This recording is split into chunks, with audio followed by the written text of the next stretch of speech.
Everyone, iOS 18.6 has just officially came out, so let's go and take a look at it on the iPhone XS Max.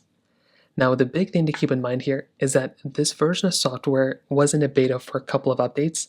I did install the last version, the RC, but it should be what you're seeing in the main version. And so far, iOS 18.6 was actually a pretty good update on a majority of my iPhones. You can see right here, this update was 6.9 gigabytes in a beta, but if you're seeing this on your official build, it's probably going to be like maybe 1 gigabyte, probably not even that. But if you're coming from iOS 18.1, it's probably going to be something like this size. Now, the big thing to keep in mind here, as far as I can tell, is that if you are going to go through and kind of look throughout your whole entire phone, you're not going to really see any new features Apple added. There's not like a new button, there's not anything like that.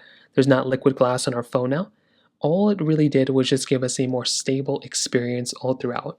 And I will tell you, so far from what I can see, iOS 18.6 is probably the most stable version of iOS right now, and it makes a lot of sense to stay on iOS 18.6. If you have a XS Max, there's no way you can install iOS 26 on it anyway, so there's not even any point of doing that. But if you're on an iPhone 11 or 12 or 13, it doesn't make any sense to go ahead and install iOS 26. Stick with iOS 18.6. It's way more stable, and even just kind of flowing around all my pages here, I feel like my iPhone even though it glitched there, I feel like my iPhone XS Max on iOS 18.6 is faster than my iPhone on iOS, like my iPhone 12 on iOS 26.